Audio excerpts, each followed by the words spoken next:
Magandang araw sa inyong lahat at welcome sa aking channel.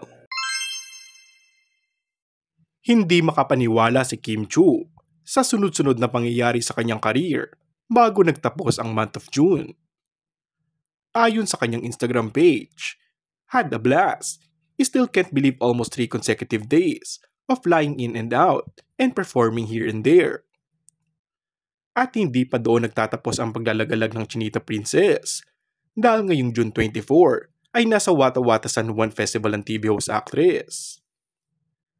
Tiyak na makikipagbasaan ng actress doon dahil yun ang lugar ng tuwing fiesta ay sinasabuyan nila ng tubig ang kanilang mga bisita. Sa katapusan naman ng buwan ay lilipad ang Kim Pao patungong Birmingham, UK para naman sa Kapamilya Barrio Fiesta.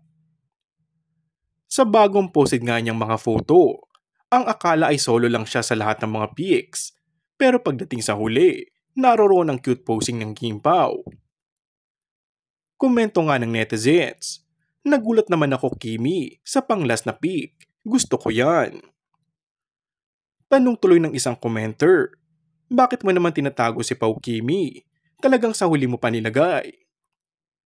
Hinihiritan tuloy ng netizens na magmakita ng wallpaper naman ng aktres dahil hula nila ay iyong mga nasa cellphone ng aktres.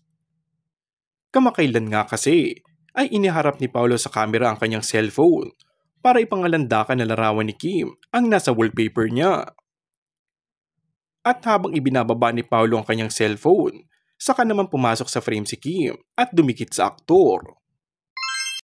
And that's all for our today's video. Kung bago ka lang sa aking channel ay mag-subscribe at pindutin na rin ang notification bell. Maraming salamat!